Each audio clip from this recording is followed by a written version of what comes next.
Hello, everyone, and welcome to Conversations in Horror, the podcast. I am your host, Kevin L. Powers. I'm also the owner and operator of Something Wicked Entertainment and Events, and welcome to our podcast today.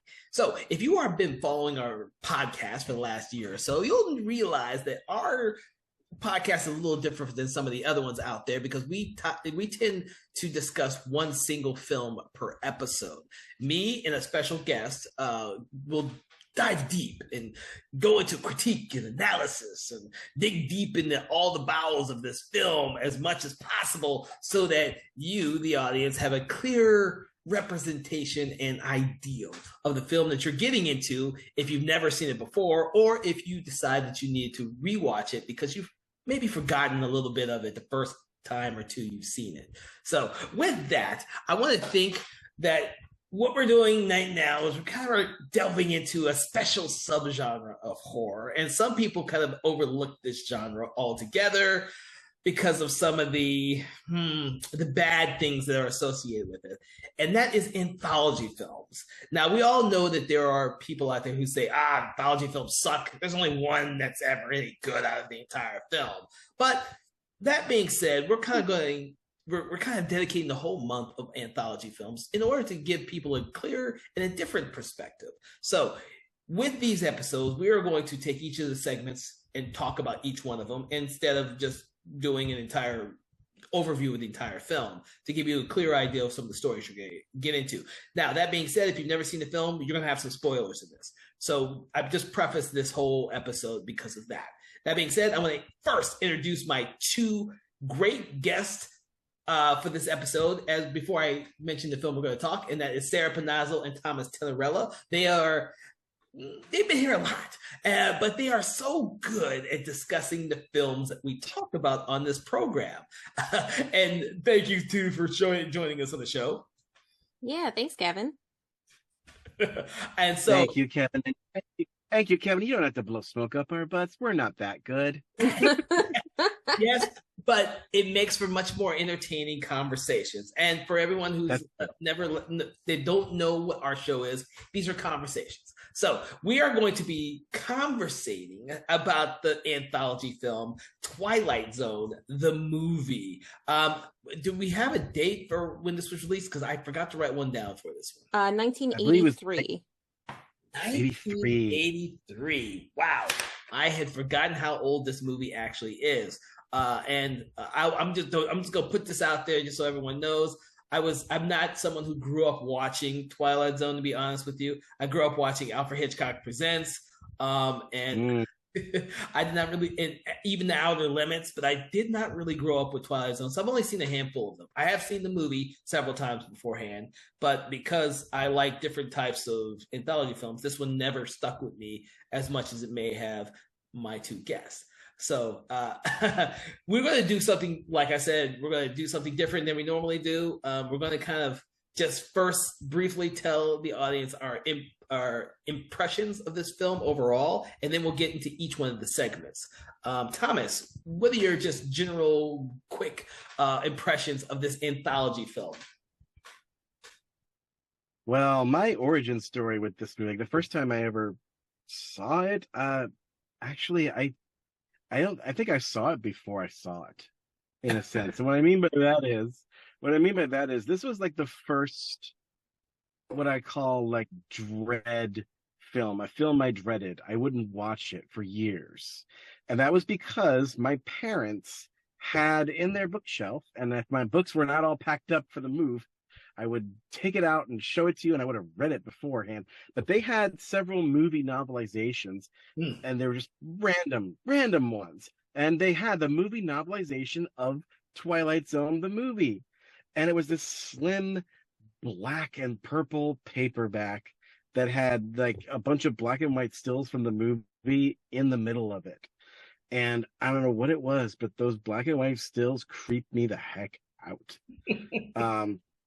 Like so many of them are just faces and stills of just people looking terrified or staring off, and I didn't know what was in this thing. And then later on, I think I was probably about 5 or 6 years old when the first remake of the Twilight Zone series was on, And the intro to that scared the crap out of me, so that made me not want to watch this movie at all.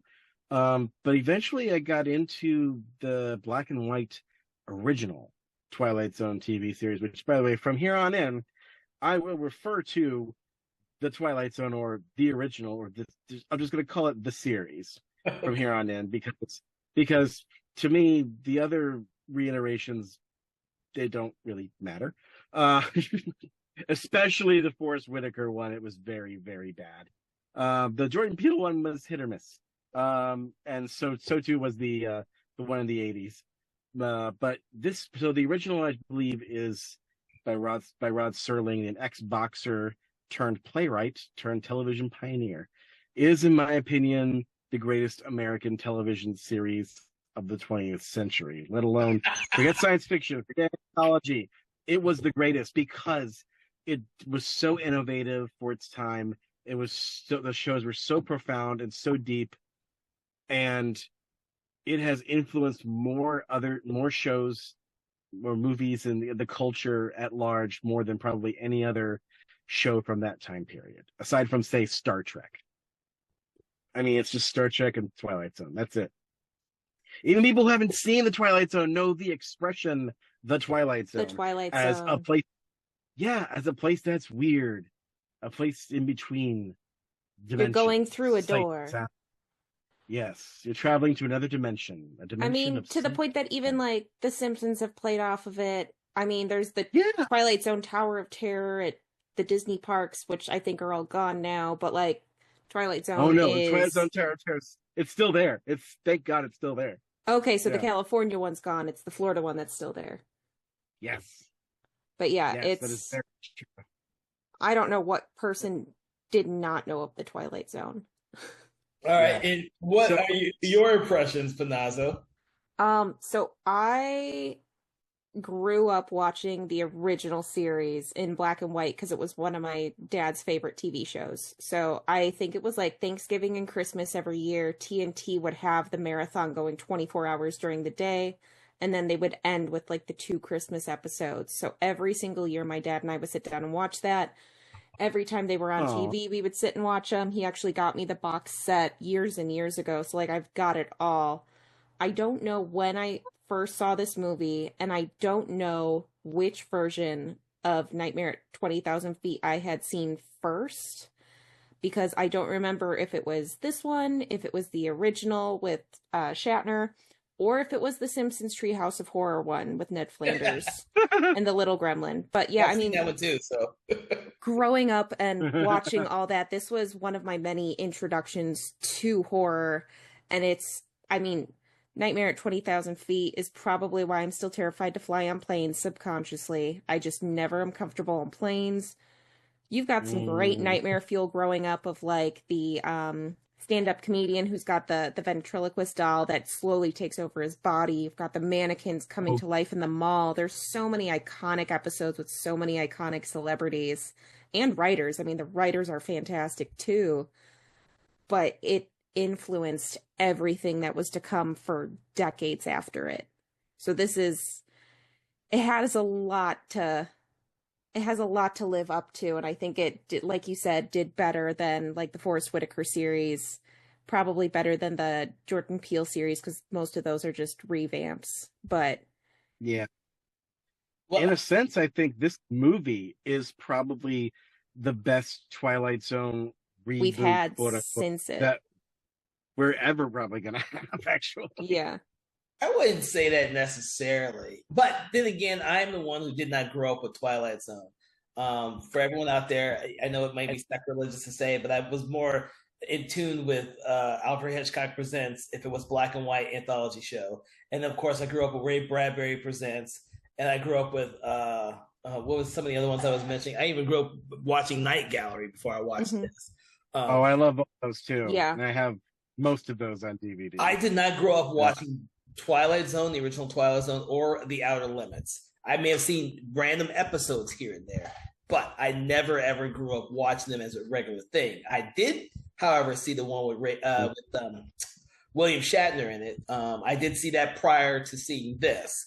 I don't remember when I first saw this movie. This was not a movie I saw when it came out. I saw it years after it come out. This one was just something that was never really on my radar growing up in the 80s. Yeah. I know love to talk about the fact that I used to watch all the 80s movies when they came out, but this one was not one that was on my list. I grew up more with Tales from the Dark Side. So when you talk about Tales from the Dark Side and Twilight Zone, I'm like, nah, Twilight Zone, no, Tales from the Dark Side, people. But as years go, you realize the influence that the Twilight Zone, the original Twilight Zone, had on everything else that came after it. And even the stuff that I watched as a kid, because I will tell you this, that it wasn't black and white, and the only thing I was watching in black and white back then was Alfred Hitchcock Presents, because my mother loved Alfred Hitchcock Presents, so I could tell you everything about Alfred Hitchcock Presents and Alfred Hitchcock Hour. Yeah. But Twilight Zone was not something we watched because it was in black and white, and it was something my mother just never watched, so I never watched it. Maybe it scared the crap out of her. That's what it was. She's pretty hard to scare back then. But that's the thing about this movie is like, and we'll get into it, but like, I feel like this movie kind of misunderstands the original series a little bit, because like they kind of created this thing to be like this.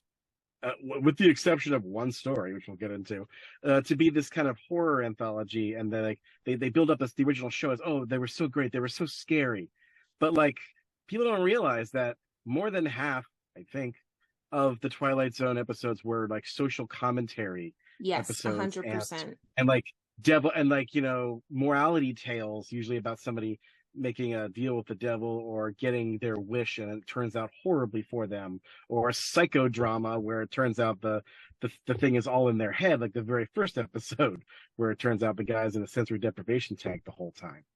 Like I feel like this movie kind of really only captures like a third, not a small aspect, because yes, you're right, there are a lot of scary stories in Twilight Zone, but it wasn't exclusively a horror show. Let's put it that way. Yeah. And like you said, it was definitely a social commentary, but it also depicted the horrors of everyday life. I mean, like, they even mention it as one of the first mentions to the original show is The Last Man on Earth, where all he wants to do is be left alone and read, but he breaks his glasses and now he can't read and he's the last man on Earth. Like, for most people, that's not horror, but that is heartbreaking. It is a horrific event for those people who are like, oh my God, I wouldn't be able to read. Like, it's all different types of horror, whereas like Black Mirror now does a lot of the technological horror and horror for the future. This did have a lot more of that social commentary on it that wasn't necessarily always scary, but it always had something to say. Yeah. And this movie, I felt, and to their credit, I guess, I mean, they could have, well, actually, they kind of did try to do the social commentary thing with the first segment, and it kind of backfires on them a little bit. But they knew about that, obviously. But I do understand that they leaned into the horror and the sci-fi a little bit to lean into the spectacle. Because remember, this is 1983, and they are trying to sell this as like this thing where you're getting four of the greatest directors at the time, and some of them are still at the top of their game even today, and they're putting them all together and they all get to do one story, and some of them, in some cases, it's their favorite story from the Twilight Zone, and they have unlimited resources to do it with. And this movie should have been a massive hit, and probably for various horrible reasons. I mean, originally Spielberg was supposed to do The Monsters Are Due on Maple Street, but that was and that was quickly canceled, and we'll get to that later. But I feel like they tried to choose like the most popular episodes, except for Landis's, which the big pull was supposed to be, okay, well, Landis is going to do an original story, and the other three are going to pick like the top 3 episodes they've ever had and adapt those.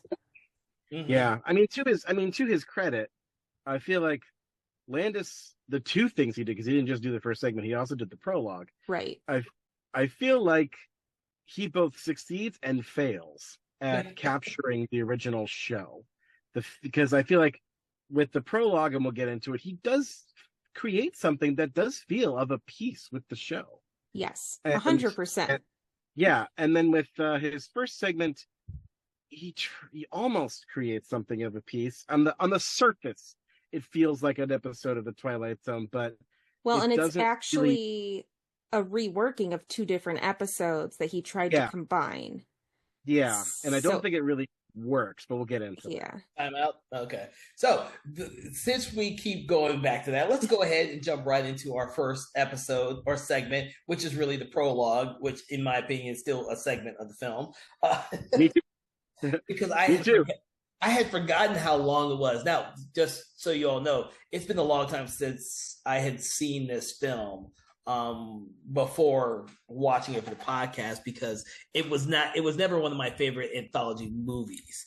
There are parts of it I really enjoyed, and then there was just things I just for me, when I think of a horror anthology, this one is kind of like the PG-13 of anthology horror movies for me. And so I kind of skipped over it because I'd rather watch Tales from the Dark Side of the movie, or I'd watch Night, or I'd watch some of the other ones out there. So we're going to start off with the first one, the prologue, which I actually enjoyed a little bit more than I remembered enjoying, because I did realize that Albert Brooks was also in it with Dan Aykroyd.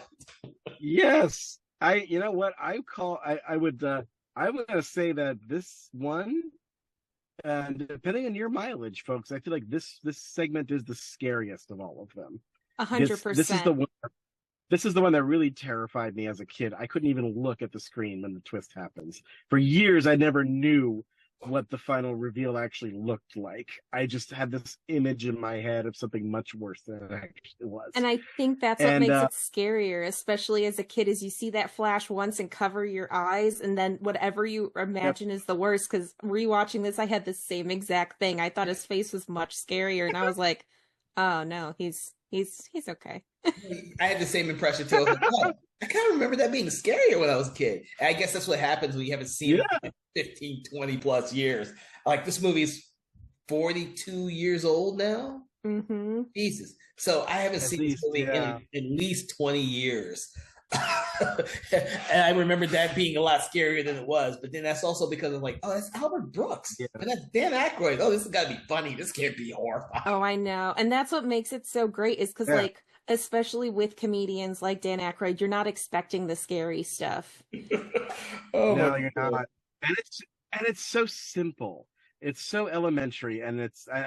By the way, there is no name. There's no title to this prologue. It's just prologue. I prefer to call. I prefer to call. I'm sorry. I was just going to say I prefer to call this prologue the Midnight Special, because yeah. So see, I've seen it multiple places. It's either the Midnight Special or it's called Something Scary, and it's never actually like clarified. Whereas the other ones all have actual names. Yeah, I've seen this one, Something Scary or Prologue. That's how I've seen it too. I was like, oh, so I think Midnight Special is a better title, because that's the song that is playing. It's perfect. In Albert Brooks' tape deck. And also, like, it sounds creepy, Midnight Special, this phrase. Although, is that a euphemism for something? Because I've heard it, like, no, said. it is actually, it's based on an old blues song, I believe, the Midnight Special. There's actually a lot of history of it from, like, the 30s to the 50s. I was going to do some more digging with it, but it doesn't have much to do directly with the Twilight Zone. You probably just wanted it. No, I mean, it's also Creedence Clearwater Revival, so, like, it just fit for the boomers. verbiage. The boomers love the Creedence, don't they? Yeah, but I liked it. Now that I'm older and I rewatched the film, I like that it's in the very first segment and it's at the very end. I like that because it kind of ties the entire film together. Yeah. To be honest with you, before watching it, I didn't realize Dan Aykroyd was at the end again. I was like, oh shit! We'll get to that. We'll get to that. That's kind of Kevin, you're getting ahead of us now. Yes, but I'm kind of bringing it all back together just to say, Dan Aykroyd. But what I love about this is like the way that it's done. It's just, for those of y'all who don't know, the story in the prologue is just you see the rolling hills of California and a lonely highway, and the sun has just set, or I think it's just set. Because at first I thought, oh, this is dawn. They've been driving all night, but you just see a car slinking around, two guys in a car jamming out to Midnight Special by Creedence Clearwater, and they jam out for a solid 2 minutes, it seems, before the tape just gets eaten by the car. And then Albert Brooks is like, oh, man, oh, no entertainment. We don't have any entertainment now, which, by the way, I thought to myself watching it again, like, huh, really? For your road trip, that was your one thing? That one tape of Creedence, that was your entertainment? Okay, fine. But anyway, he's like, what do we do now? And so then the rest of the thing is just these two guys trying to entertain each other by talking to each other and playing games. And it's which theme song is this? And I'm like laughing at him. I'm like, how do you not know this theme song? It's supposed to be like very obvious that they are messing these up. But then it's like, okay, how about the Twilight Zone? Do you remember this scary thing? Do you remember this scary thing? And then you want to see something real scary? Yeah, and it is Aykroyd's character. Like, Aykroyd is the passenger, and Albert Brooks is the driver. And all this time, they're interacting as if they know each other. But maybe they don't. Like, maybe just a hitchhiker he picked up. I got the impression that someone that he picked up on the road at some point, and they're just kind of on the road together now, and they've been there a while. I didn't really get the impression that they're like best friends driving on the road. I kind of got the impression that Dan Aykroyd's character is just someone he picked up back then in the early 80s. You could still write movies like that where someone with hitchhike could pick someone up. You probably couldn't get away with that in this day. Yeah. There's entire movies about why you shouldn't pick up hitchhikers. Well, that's a whole subgenre. Well, yeah, all I can say is the very reveal of Dan Aykroyd's Something Scary is no longer as scary as I thought it was. Yes. I'm not even sure what it even was. But it was like an intense jump scare, and that's kind of what John Landis was the master of in the early 80s. Because he started off in comedy. He had two massive hits that he was coming off of this movie. He had Animal House, and he had American Werewolf in London. And American Werewolf was where he kind of popularized this notion of horror can be funny if you just have like joke, jump scare, joke, jump scare, joke. And that's kind of what this is. You have banter between guys, which is kind of Landis' speciality as a writer, is lighthearted banter between dudes. And you get that all the way up until the end. Also, I've noticed that his segments, I think it's because of his cinematographer that he was working with, are slightly scarier because of the way they're lit. I don't know if you noticed this, but they are quite different compared to the others. Yeah. The blacks, the shadows, the blacks and the shadows are so black. Yeah, it's just like very dark. I mean, it matches American Werewolf in London or Thriller, because it is so dark. Like, you feel the emptiness out there while you are watching. Whereas the other directors, like, when you get to Spielberg, you're like, oh yeah, this feels like E.T. or something close. And then the other two, it's like, okay, they very much match what they're going for, but it is very dark. Oh yeah. Well, show. Well, go ahead. But I was just gonna say, I'm sorry. Well, I was gonna say, like, after that scare, when he shows him something scary, the thing, it does leave you feeling like, all right, we're getting ready. This is a good thing to rev you up, because we pan up to the sky and see cool I guess CG or 2D animated things that are floating in space as per the original show. You have the door that floats through space. You unlock this door with the key of imagination. And it's pretty much the opening segment. It is. And it makes me so sad because, like, it's so different without Rod Serling saying it. Mm-hmm. Yeah. It just makes it a completely different thing. But I did appreciate that they got Burgess Meredith to do it. Yes. Burgess Meredith, for those guys out there who don't know, for those of you who don't know, Burgess Meredith, famous for playing the Penguin in the Batman 66 series. Also a stalwart actor in the Twilight Zone, Yes. famous for that segment that Sarah mentioned with where it's called Time Enough at Last, where he's a librarian stuck in a post-apocalyptic future. But he also did a lot more great episodes, including my personal favorite episode of all time, The Obsolete Man. Yes, he was actually one of the main guys who was in there. One of the top guys. He was in 4 different episodes across the 4 or 5 different seasons. Yeah, well, they did a lot of actors. Yeah, they were dependable actors. Yeah, he played. Yeah, there are. Yeah, I mean, it's like a theater troupe sometimes, you know. In fact, I'm pretty sure there was an episode where Meredith played the devil, which was pretty fun.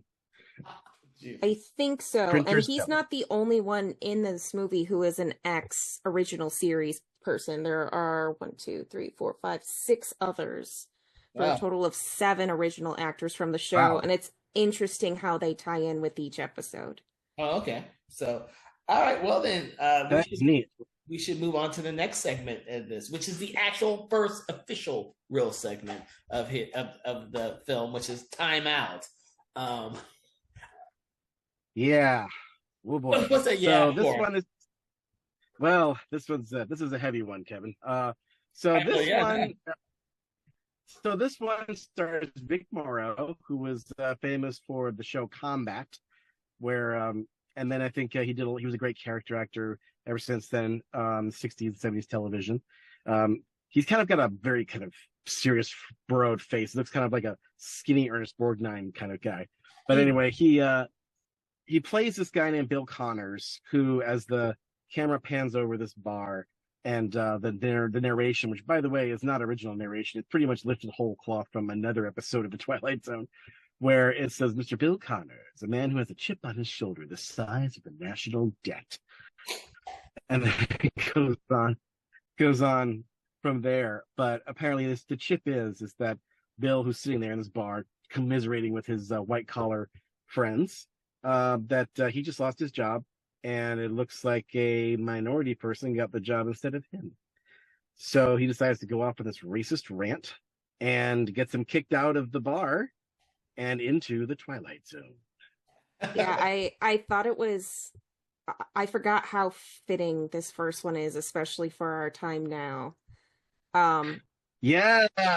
Oh boy, yeah. It's like you can watch this thinking, like, I suppose if you come from a very liberal perspective, you can watch this thinking, oh good. You can imagine, like, oh good, a MAGA hat guy gets what he deserves. Because what happens is like as soon as he steps out of that bar, he steps into like this hellish version of Quantum Leap, basically, where he's leaped into the bodies of several minority people throughout history, and it starts off like World War II. He's being hunted by Nazis, and then like he thinks he's gonna die, and he wakes up about to be lynched by a bunch of KKK members because they say he's black, and then he escapes from them just to get sent to Vietnam, where he said that he fought in the war, and a bunch of the army guys mistake him for Viet Cong and start shooting at him, and then it just keeps starting this loop over and over again that he can't escape out of.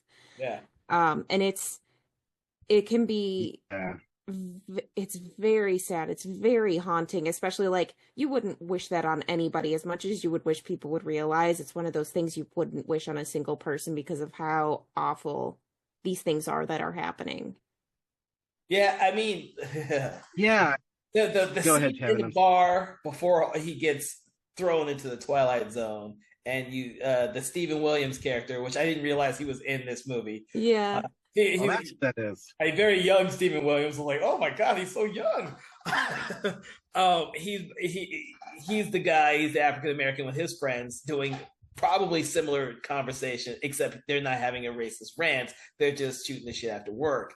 And then, of course, they can overhear all of Connor's comments, racist comments. And, you know, if it was just one group, it'd be something else. But then he starts going into the blacks, and they start going into he fought in the war, and it becomes this whole huge rant. And even his friends want him to go, oh, dude. Yeah, because he's getting like super handsy and sexist with the waitresses. He's screaming about this Jewish guy at work who got the promotion over him. And, you know, the Jews control everything. And it just keeps Yeah. going and going and going. And it's like, man, this guy is just a scumbag. Like, I don't want to feel bad for this guy at all. And by the end, you are feeling kind of bad for this guy because Especially, he, yeah, go Yeah. ahead. oh God. Especially when Uh, he sees his friends while he's locked up. He's been labeled with the Star of David. Star of David on him by the Nazis, and he's being carted off to probably a concentration camp. And he sees his friends through mhm. a truck, and they can't hear him, they can't see him, and it's like, well, you never saw any of the other people that you criticize. You never listened to them, and now other people, your friends, are not listening to you and can't see you. It's one of those like, oh wow, shit. Well, it's good Yeah. to start off with this That's story because it gets a little lighthearted after that. Well, and I think it yeah, gets that's funny. lighthearted for a reason because Yeah, unfortunately, this was one maybe. of the biggest accidents in Hollywood that changed Safety precautions and basically everything. everything. I mean, it even ended the new Hollywood where the directors had almost complete control over films, which is why we have a lot more safety, a lot more of like the production companies own and run everything because of what happened while filming this one. Mm-hmm. Yeah. Yeah. So what Sarah's referring to then is For those of you who basically the don't reason know, for those of you who don't know out there, and you were blessed until now, because you're about to find out. So uh, this something happened on the set of this movie that is what makes this movie called a cursed movie. It's mentioned this because of this incident. It's mentioned in the same breath as The Exorcist and Poltergeist.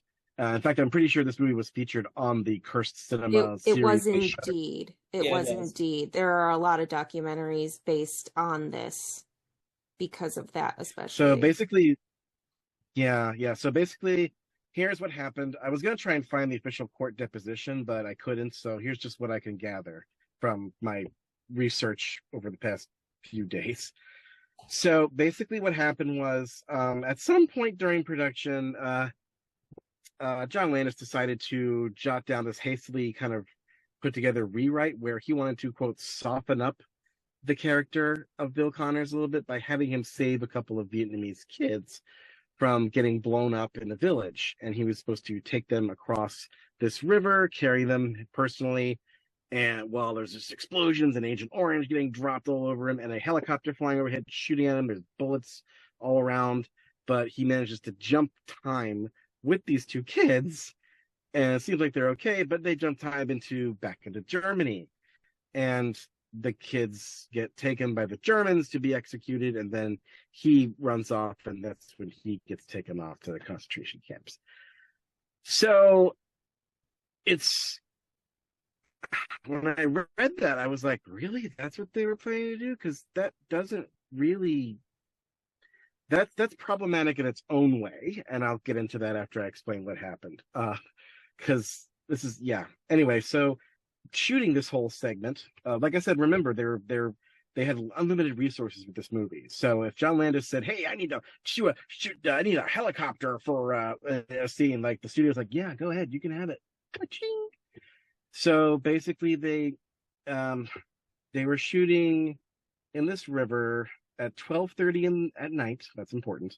Uh-huh. And so they had Vic Morrow actually there with two children and pyrotechnics going off in a real helicopter flying And the around them. children were illegally hired. They were not even allowed to be on set. They hid them from fire marshals and the producers and everything Yeah. else, which is the first big no-no.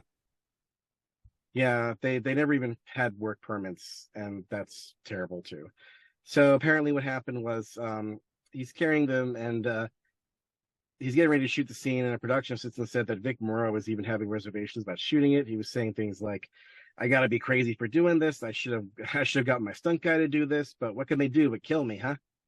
And apparently, Morrow also took out a $1 million life insurance policy on himself before, because all his life he had a premonition that he would die in a helicopter crash, which I think is interesting. Yeah. So anyway, the helicopter is above them, and it's above them, and apparently what happened was the tail section of the helicopter got too close to some pyrotechnics, and the explosion destroyed the tail rotor, sending the helicopter into a tailspin. The pilot then crashed next to them, and the propellers just slashed through the water. There's a big splash, and then Vic Morrow and the 2 children are both killed instantly. The helicopter pilot survived. I have seen the footage. It's out there on YouTube. You can find it. Ladies and gentlemen, please don't look at it, because that stuff, you gotta be careful with that stuff. Yeah, I mean, real. the full court deposition too gives a lot more information about what happened. I did manage to find some sections of it that I read. Yeah. And basically I was just looking for what ended up coming from it. I wasn't looking into exactly what happened, but yeah, the pilot had trouble navigating through the pyro. There was no communication between him and the pyrotech, so the pyrotech didn't know. A bunch of stuff was set off together, caused the helicopter to spin out, and like you said, killing them instantly. It more landed on them than anything else. Yeah, it's funny too, because like the footage itself is not graphic per se, because like you just see the splash and the blades go down, and 1 second Vic Morrow, Renee Chan, and Micah, I can't pronounce the other kid's last. Micah Dinley, I believe, or Dinley. Yeah, Dinley, and they are there 1 second, and the next second they are not. They're just on. And yeah, the lawsuit from this lasted almost a decade, and nobody was ever deemed criminally liable. But it did introduce multiple new procedures and safety standards for film, especially with the California Fire Department having a specialty film emergency unit for these things that they then required to be on site for all of these stunts. But people don't realize. I'm sorry, I'm just going to say that people don't realize how big a scandal this was at the time. It's still a scandal. I mean, it destroyed Spielberg and Landis's relationship to the point that Spielberg will not talk about this movie. He will not talk to Landis. And Spielberg was the main person who publicly called for the end of New Hollywood, where, like I said, had directors with the most complete control over film, which ended up being a good time of directors because you could actually get your full artwork. But at what cost? I know George Miller was so repulsed by the whole thing that he abandoned post-production and left Dante to supervise his section of editing. That was the reason why they didn't have Spielberg do Monsters or do on Maple Street, is because it would involve shooting at night with some pyro in the air and children and families on the street. And Spielberg had a hard enough time, which is why he chose the most lighthearted of all of them, because he was so haunted by the entire thing. Dang, I did not know that, Sarah. Thank you for that. That was wild. Oh man. Yeah, it is truly depressing. It is there's so many accidents in the industry as it is. I mean, you look at The Crow, with what is it, Jason Lee? Yeah. And I mean, there's so many. Brandon Lee. Thank you. There's so many just issues. I mean, we could do a whole episode. I mean, there's a reason there's one called Cursed Films. Yeah. But yeah, it's this movie was mostly big because of this. Oh yeah. This was actually the first. I read somewhere this is the first on-set accident in which children were killed, and that was part of the reason why it became such a media circus. It's funny too, because John Landis tried to get Eddie Murphy to show up as his character witness at his trial, and Eddie Murphy refused. And later on, they interviewed him at Playboy magazine, and Murphy was talking about the reason why he didn't show up, and he said, like, he basically indicted Landis. He says, look, if you're directing, and I'm quoting him now from the article, if you are directing a movie and 2 kids get their heads chopped off at 2:30 at night when they ain't supposed to be kids working, and you said action, then you have some sort of responsibility. End quote. Interesting. So, yeah, interesting. But like Sarah said, a lot of good things did result from this horrible tragedy, not the least of which is, according to IMDb, they said that fatalities on set actually fell 69% between 1982 to 1986. And if you do the math, that's a lot of lives saved. Yeah, and Yeah. like I said, it's unfortunate, but what good comes out of some of these tragedies is the fact that our industry changes safety protocols and makes it safer for everyone else after the fact. I would have hated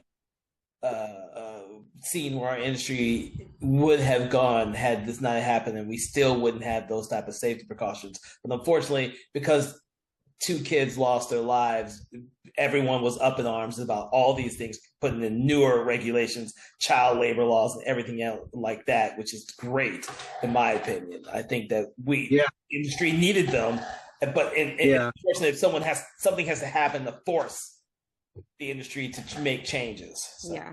I mean, it's as simple as the recent accident on the Rust set. Yes. Yeah. And the other one, I forget the other movie with the other one, I can't remember, but they set up safety for Sarah based on it. Yeah. Yeah. We need these safety regulations in place to make everyone. And they did just like a few weeks ago. I think Rust finally got released. Yes, it did. Didn't do so hot, but yes, it did finally get released. Yeah, I think like with the exception of The Crow, I don't think there's been that many movies where one of the lead actors, have died that went on to make a lot of money. I don't think that that hasn't happened very often. But like going back to what I was saying earlier, like one of the main, I mean, the thing that irks me about this whole situation was like, I mean, granted, like Spielberg said, no movie is worth endangering people for, but like the scene in question and its function and everything just actually would have made the whole thing worse. Because think about this. Okay, you're there are a lot of episodes of the Twilight Zone that are just about, evil characters getting their comeuppance, but there are also quite a few about, characters who need to learn a lesson, and they learn that lesson. And in a feature film, generally speaking, you want to have some kind of character arc that does that. With this thing, there's no real closure. Bill Connors doesn't learn anything. All he does is just go through this, but like I said, this quantum leap from hell, basically.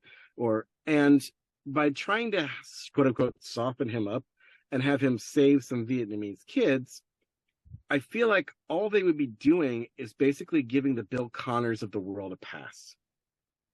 Because then they would look at that and say, like, imagine if we live in a parallel universe in which that helicopter didn't kill them, and Vic Morrow is still alive, and the kids are still alive. This segment still doesn't work, because then the Bill Connors of this world can say, oh, well, at least I'm like that guy. At least, I may have some problematic opinions, but at least I'm not the Nazis. At least I'm not the KKK. At least I'm not, the baby killers in Nam. Because I would have saved those kids.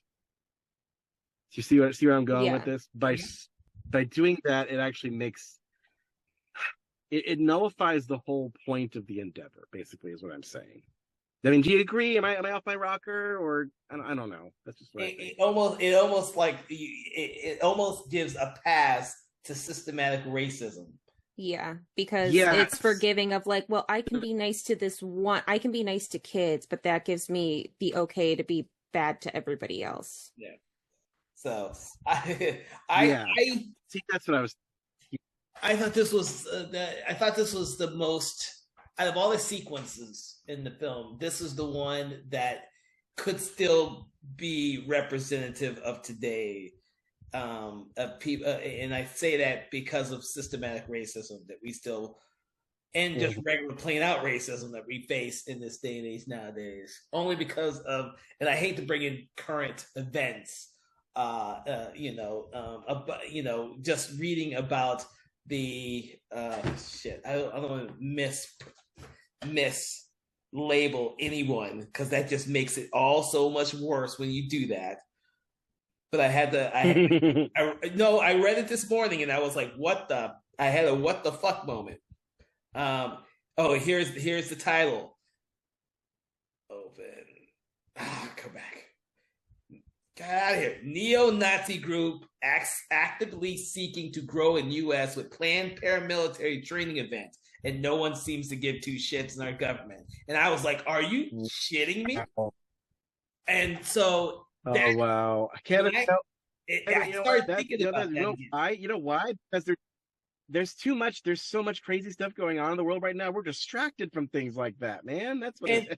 And you know, things like Twilight. This is one of those stories in Twilight Zone. The Twilight Zone and Outer Limits, and a lot of the other great anthology films kind of took into their stories. And even though it's a horror story, they made these type of stories relevant and present to the culture right then and there. And sometimes, like this one, it's still present today. Well, and it's able to show that human beings can be the scariest monster. Yes. I mean, you look at the monsters are due on Maple Street, and the pairing of these two would have gone so well together, because you see the evil of humanity, one versus another.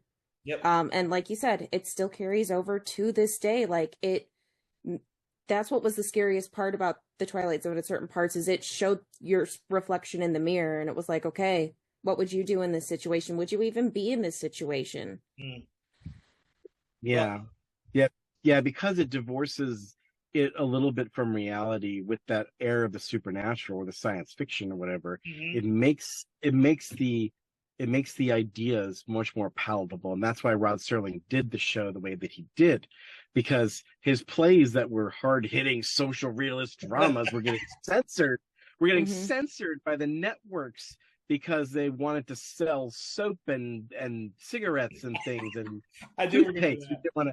We didn't want to see a freaking show about a boxer who kills himself.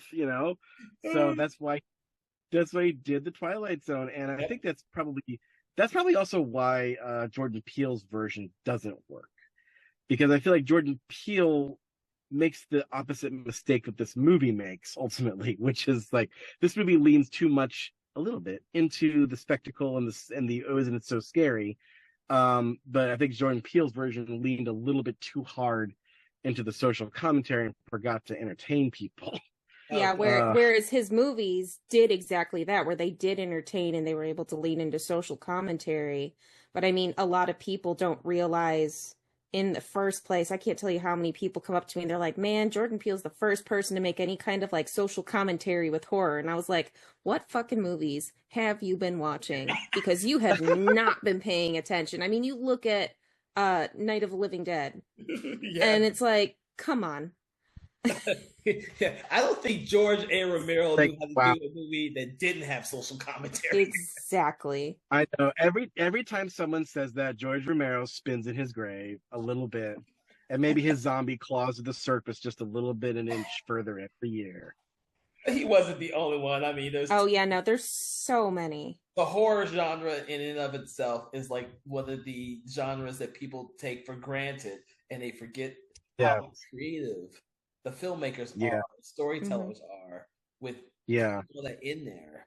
So, but we've been talking about that one for a little bit longer than I was thinking.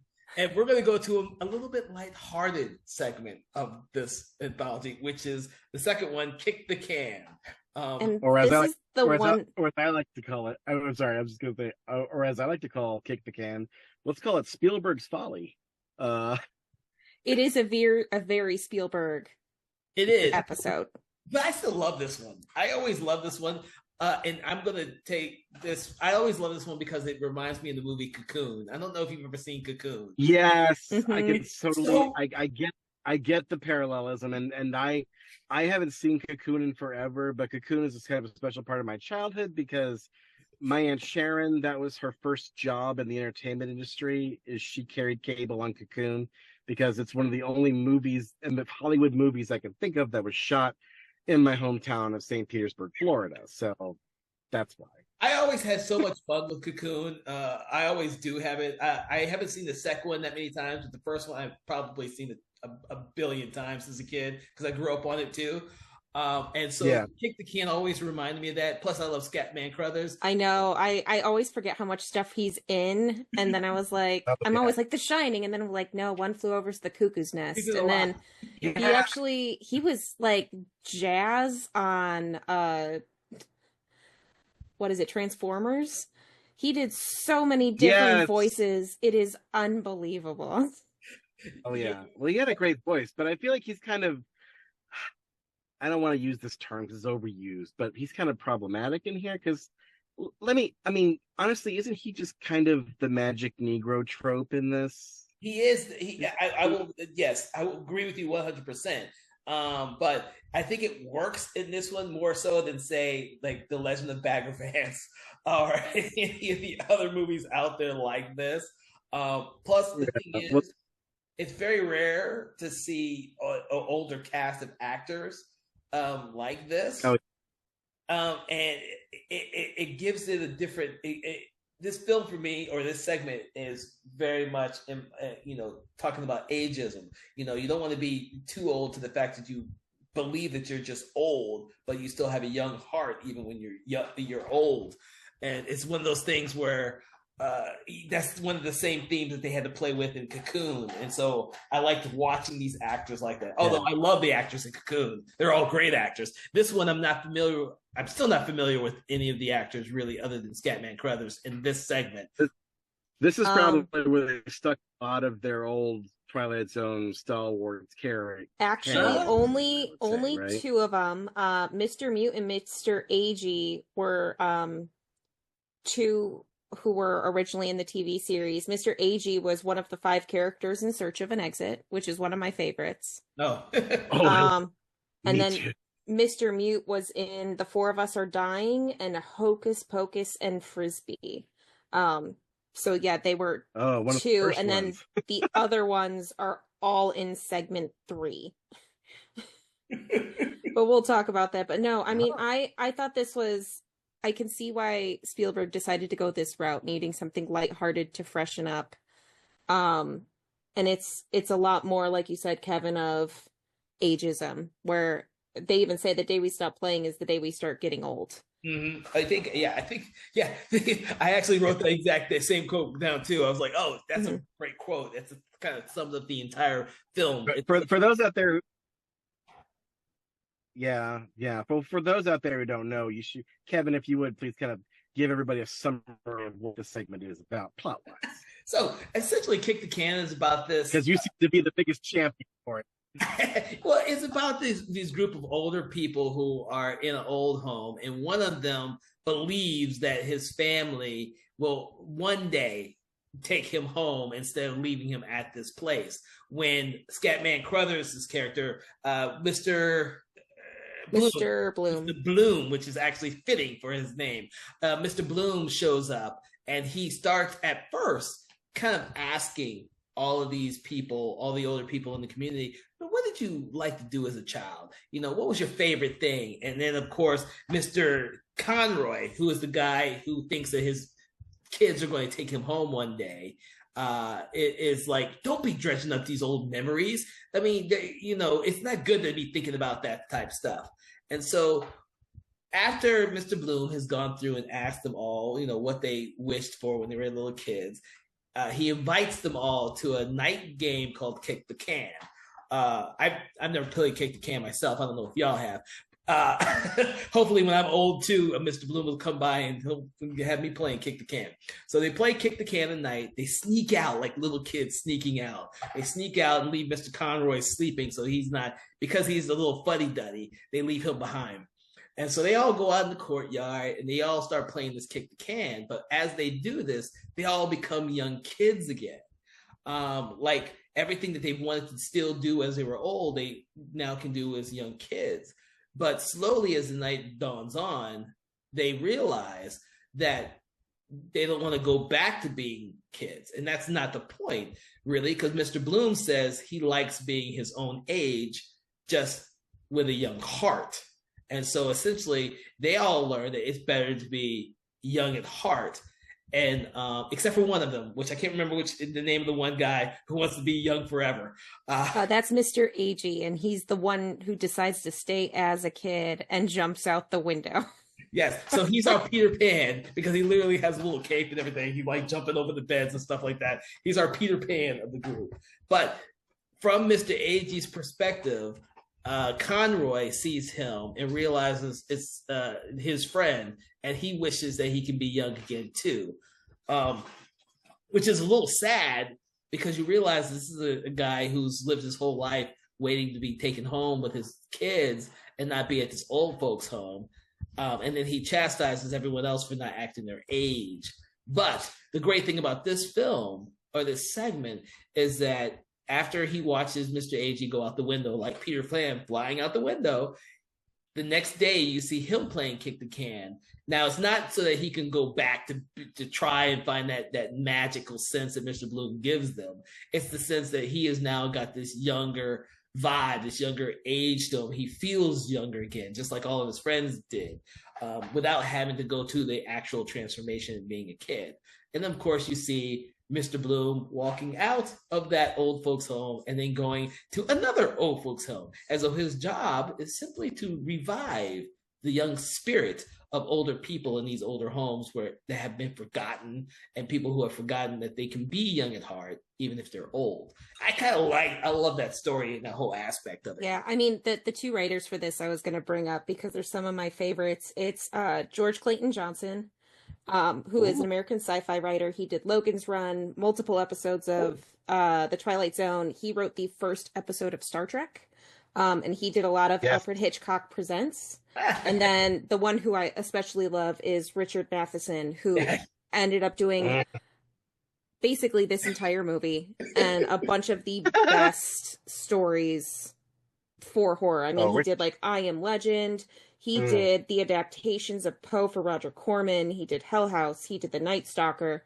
I mean, he's made some of the most prolific episodes because of his writing, and he is just amazing. He's one of my favorites. I love reading his books. I've watched a lot. I've watched a lot of the films that he wrote scripts for, but he's also a really accomplished novelist too. Yes, incredibly so, and that's why I love that he became close friends with Rod Serling and wrote so much for him. Yeah, What Dreams May Come is probably another one of his more famous novels. Yes. Yeah, because it's such a good freaking book. Jeez. Oh. Yeah. We'll talk more about Matheson when we get to Tales of Terror. I'm sorry, Trilogy of Terror later on this month. So you want to mention about Kick the Can? No, it's just to me this feels like kind of mid-level Spielberg. It's very sentimental, and this is before Spielberg learned how to kind of temper that a little bit. So. I mean, this is like pre-Color Purple even. This is before he even like tried to do any kind of serious drama. So I mean, this was before Amazing Stories though, or after Amazing Stories? I believe this is before Amazing Stories. Amazing Stories didn't come out, I think, till 85. Okay. Or I 86. was trying to think about that. I never watched that anthology show. I am very much aware of its presence and what it did. I just have never actually seen that one. It's so good. Especially like the one with Kevin Costner, The Mission, and the one with Christopher Lloyd, to the Head of the Class. I mean, there's some episodes. Actually, Spielberg's episode that he did wasn't that great, Ghost Train, but it's got his essence written all over it. Oh yeah. Yeah. So, and also I feel like this movie as a whole feels very Spielberg, even when it's being very terrifying. It has that Amblin Entertainment glow over it. Mm-hmm. So like Spielberg is, and also because like even though the score is by Jerry Goldsmith, it still feels. Yeah, I love him. I mean, he's a great composer in his own right, but I feel like his score in this feels very John Williams at times.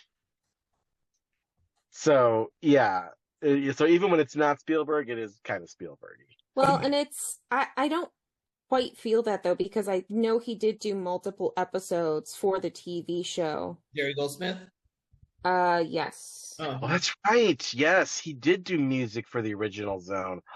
So, That's right. he did a lot of stuff with everybody. I mean, he did Gremlins, Poltergeist, Alien, The Omen. I mean, he's even done the studio fanfares, and he is one of the most prolific composers in the film industry. Yeah. Oh yeah, he is for sure. I'm not saying he's not great in his own right. He totally is. Yeah. I do think his score for Gremlins is underappreciated, for sure.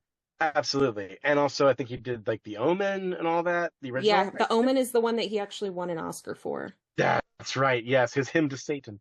But I'm just saying that his work in this movie in particular just feels a little not John Williams light, but especially the last segment. Although I love the music in the last segment, it's the only one that some of those stingers, some of those things are still in my head. You know, but we'll get to that. They both definitely are very similar composers.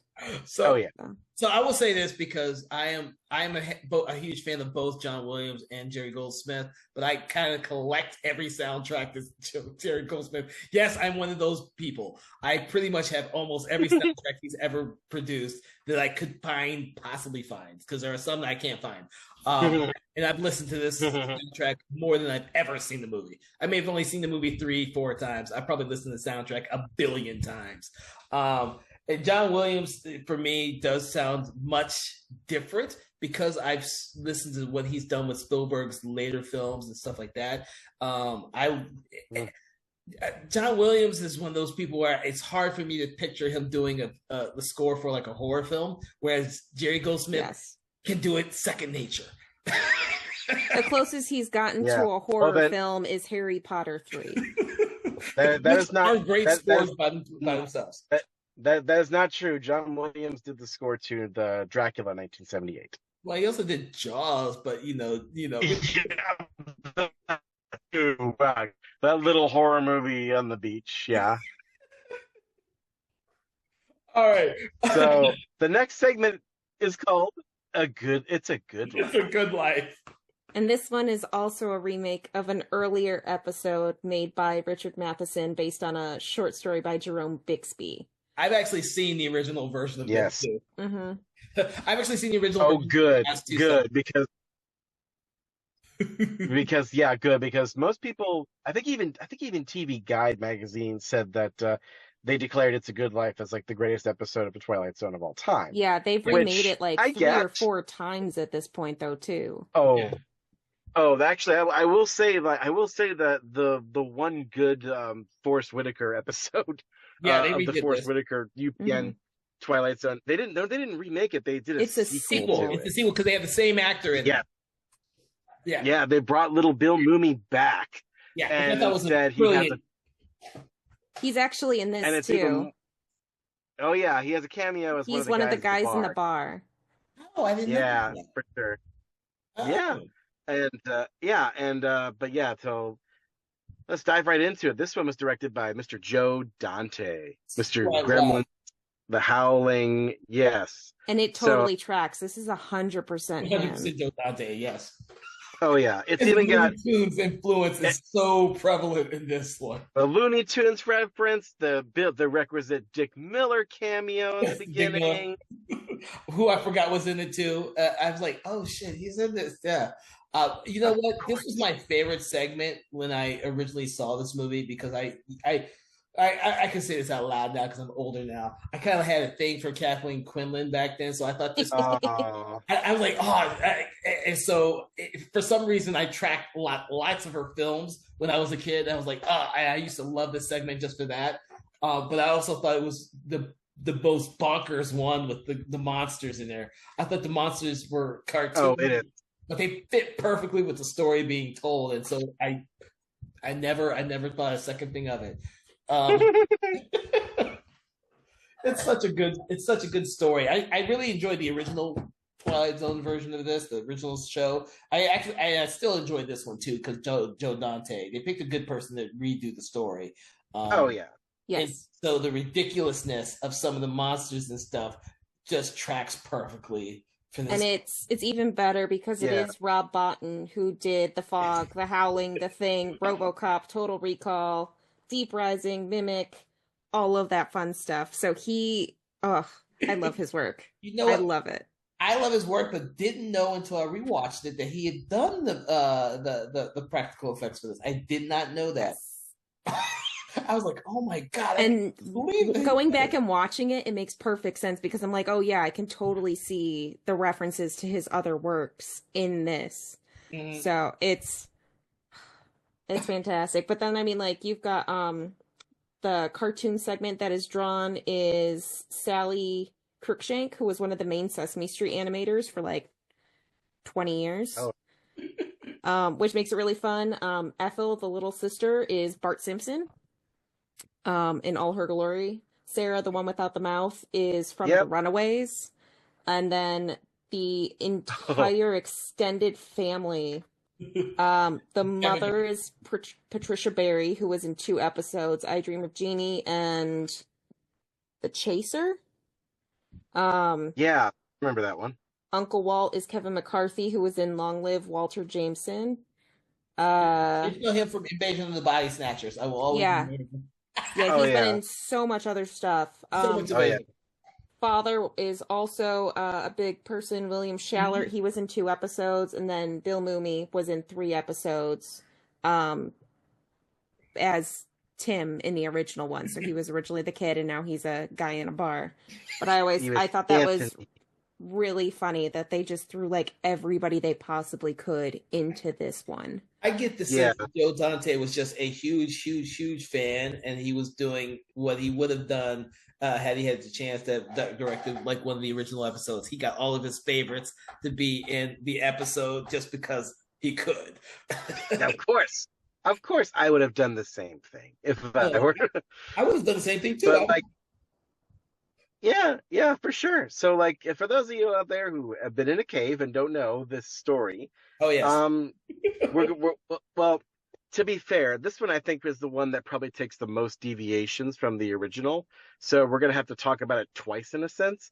So the original, based on the short story by Jerome Bixby, like you said, is supposed to be kind of a slice of life in this small town that in the original show, Rod Serling opens in an atypical way, not with him being planted in a scene or commenting as a disembodied voice in a scene, but he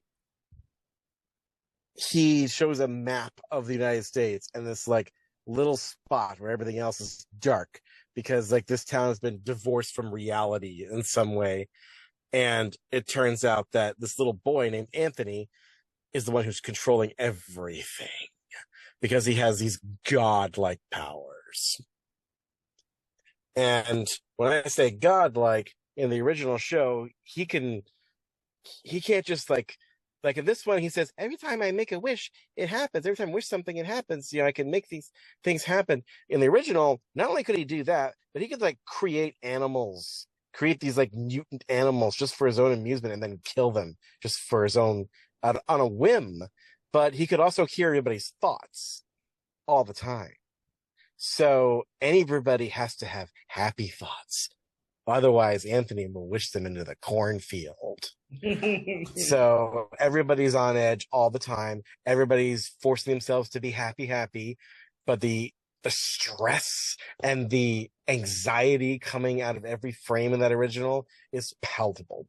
It still is kind of in this one, but it's a little bit less because I feel like they powered down Anthony a bit in this one. Mm-hmm. Like he can't hear everybody's thoughts in this one. Like as soon as he's out of the room and distracted by Kathleen Quinlan, they're like going through Kathleen Quinlan's purse and like, I thought it was hilarious. I do feel like he's genuinely creepier in this one, though. He is definitely one of the like creepiest kids in a horror movie. Why? Because he wants to watch cartoons and force cartoons and everything. No, he just he really gets down to like demonic look in his eye, and like I don't know what it is about the kid who plays him in this one, but he almost has that adultness of like knowing what is going on and what everybody else is thinking and understanding. And it's not just a kid being mad or upset, like he's showing actual anger as an adult would. He's showing the like maniac wholeness of an adult. Because, like, you know, kids get too much sugar and you're like, okay, they're bugged out eyes, whatever, but this is, like, genuinely creepy. Yeah, he looks like a Spielberg kid. He's Hmm. got that dark, those big brown eyes and that dark kind of close to the crop, bald, bowl kind of cut.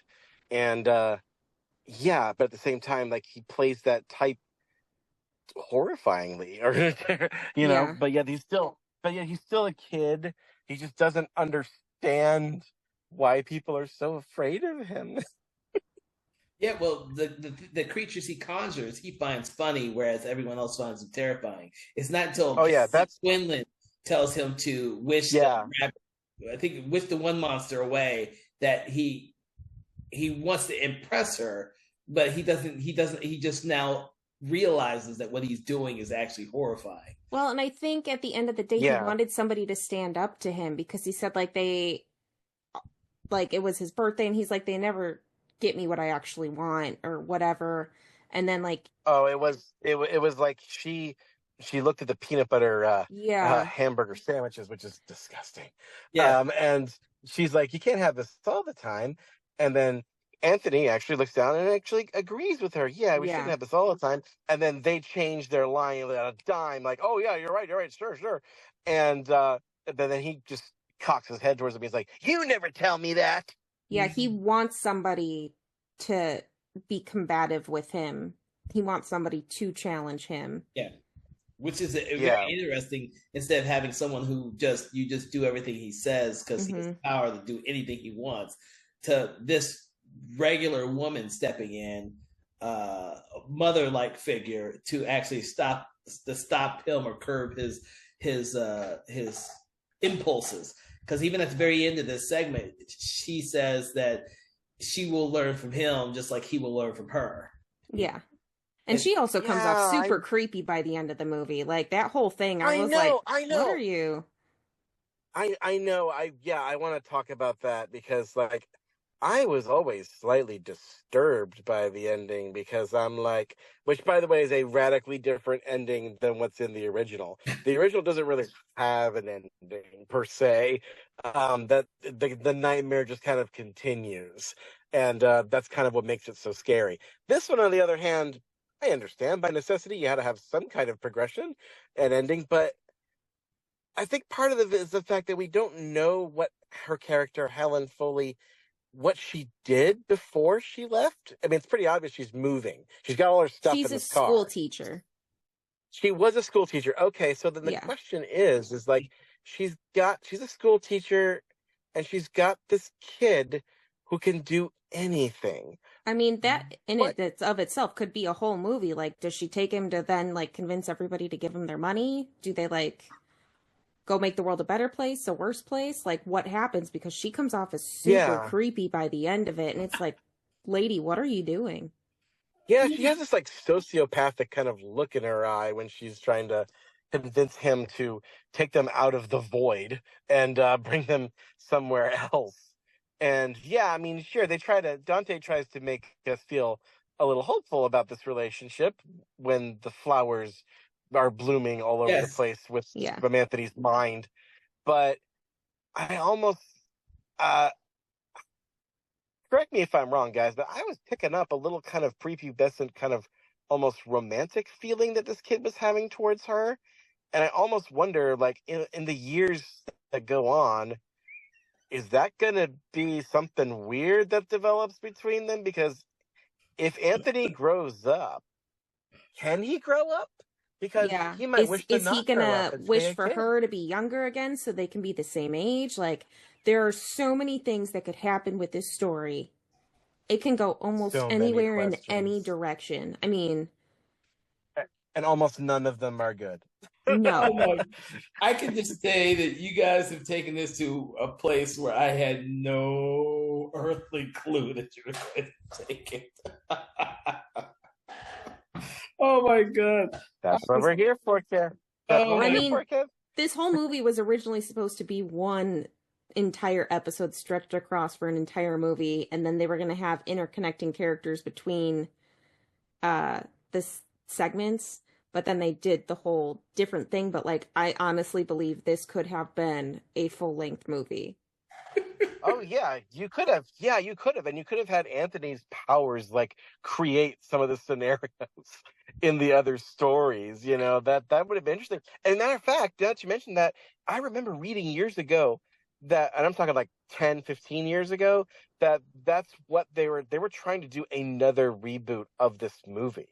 Like I think, and I heard that it was Leonardo DiCaprio's company was trying to do it, and they were trying to do it that way, where they were going to take one story with the Twilight Zone intro and just do it feature length. So that's kind of interesting. It seems like he may have gotten a hold of the original script or something, and that was his idea. Twilight Zone presents It's a Good Life. Yeah. Just like Tales from the Crypt presents Bordel of Blood of Demon Night. Of course, at that point, it's no longer. Yeah, but of course, at that point, it's no longer an anthology. Well, you know that not to just feature length versions of episodes.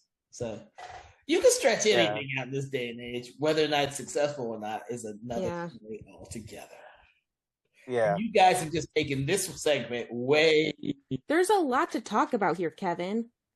It is. I mean, we haven't even begun to talk about like the fact that this story. Like, there's a reason why it's been remade so many times and sequelized so many times, and it's not just because the premise itself. There's so much you could do with it, and so many questions it raises. Yeah. But like people, this is one of the few episodes of the Twilight Zone that people look at and go, "What does it mean, man? Because I can't friggin' figure it out." But apparently, in fact, even if you watch the original episode, the Rod Serling's narration kind of defies contextualization. Like sometimes Rod Serling's narration will put a moral onto it, or he'll crystallize that. For the original, he doesn't do that at all. He's just like, another day in Peaksville, Ohio. Another day of this nightmare, and just kind of goes. He just leaves you with it. But I think Jerome Bixby, the guy who originally wrote it, said that the story is kind of meant to be an allegory for what it's like to live under a totalitarian dictatorship. That makes much more sense, though. Mm-hmm. And yeah, so that makes it much more relevant today, I think. I'm trying to remember if it was the Jordan Peele version of Twilight. No, I could get my anthologies mixed up. I could have been Black Mirror for all I know. One of the anthology shows made it where they made a kid as president, and now I can't. And everyone who was on it wasn't Black Mirror, but it definitely was. What anthology show was that? And that now makes me think about this.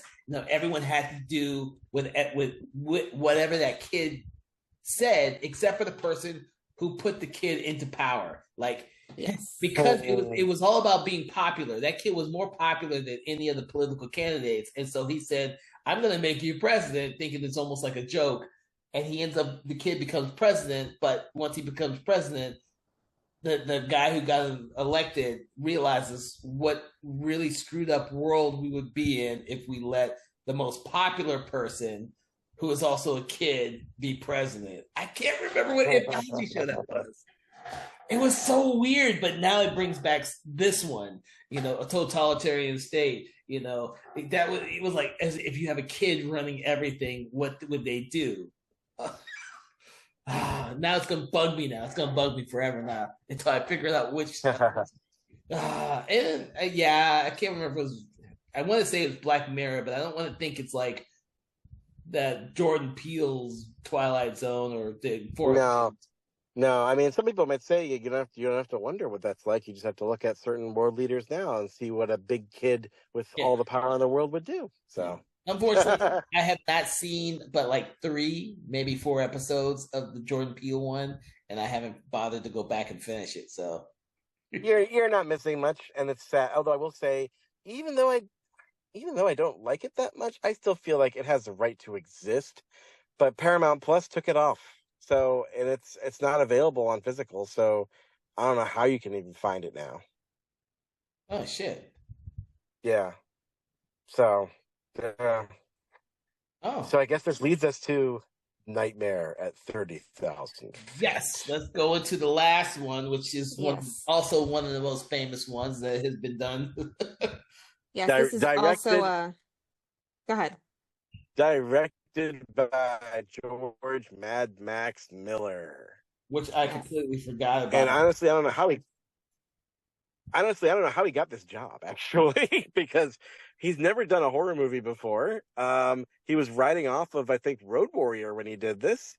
But my goodness, did he hit it out of the park with this one? Because I think this is hands down the best segment in the whole anthology. And I feel like it's one of, I don't know if I said this before, but I feel like this is the one treatment that I think is actually better than the original. Yeah. I 100% agree. It is straight from the beginning. Like, if you are afraid to be on planes, you have been this person on the plane.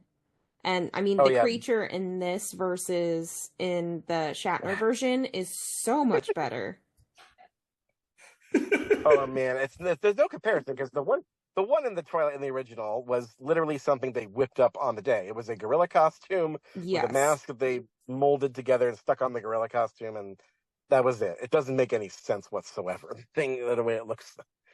I mean, yeah. This one also happens to have, John Lithgow in it. So, you gotta love John Lithgow in this segment here. Oh, he's an amazing actor, and the funny thing about him is that, like, so this oh boy. So Shatner starts off a little nervous in the original and goes to 100 by the end of it, being totally panicked. Lithgow's character, on the other hand, starts at 100, goes to 250 by the end. Yes.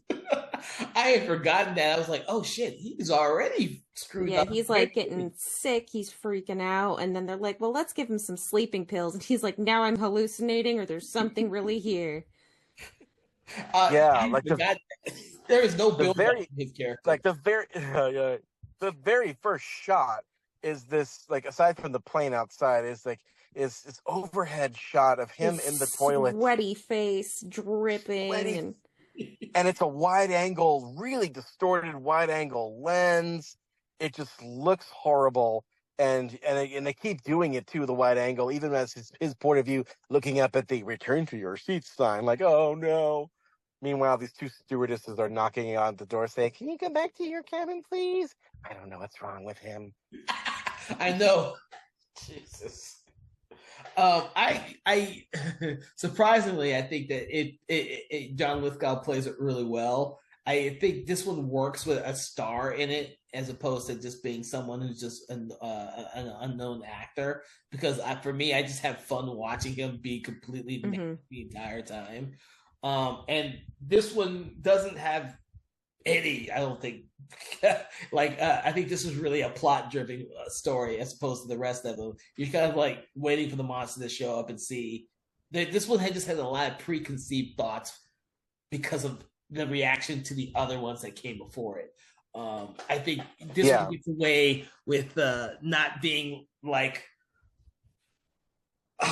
it's just like a straight up horror short. I guess it's the easiest. It is.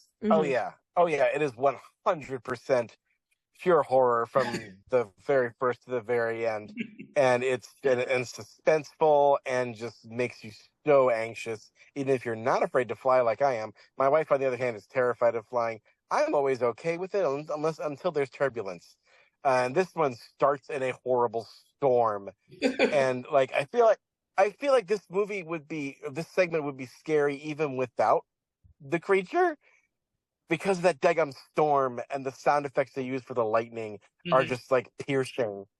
Every time it happens. Yeah, every time you hear the thunder, it's like lightning. It's a weird shrill sound I've never heard anywhere else before, and it's like a jump scare every time. Well, the fact that they lose one and possibly two engines on the plane, like, that's also just generally terrifying. Like, there doesn't have to be a creature ripping it apart. Yeah, but that's how good horror works. It's like, if you took out the supernatural element, would it still work? And with this case, absolutely, it totally would. So, but for those of you who don't know, the story concerns a man who is basically having a nervous breakdown. In the original version, there is, in the Shatner version, he is a character who has had a nervous breakdown on a plane before. And now, for whatever reason, he has to go back on a plane. And so everybody knows that he has this past, and that's what makes them doubt him. So that's one big bit of character development that I feel like should have been in this. In my headcanon, that's what happened. So that's what I add to make this extra good. But like, he's breaking down because he's terrified, and they put him in his seat and they make him try to feel better. There's one stewardess named Dion who's really kind of like taking a shine to him and try to like be the Florence Nightingale to him, basically. And the guy just looks out the window and sees something on the wing. That's the Shatner, that's the meme. But Landis plays it in a way. Sorry, not Landis. Lithgow. Lithgow plays it in such a way that it doesn't become a meme anymore. It just becomes just pure terror, because the way that it escalates.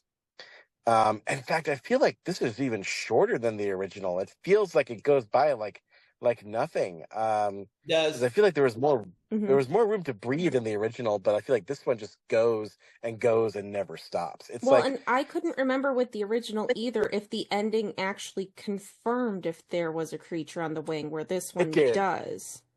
It did. It totally did. Actually, I was going to say that later when we got to it, but I was just going to say it now. Like, I mean, I like the original Nightmare at 30,000 feet, but I feel like with both versions, the twist, quote unquote, and by the way, I think this is probably the only story that they were adapting that does have a twist at the end. But I feel like the twist just isn't as impactful in either version. If for no other reason, but because I feel like we as the audience are inside his head the whole time, and I feel like we never doubt for a second that there's actually a monster on the wing.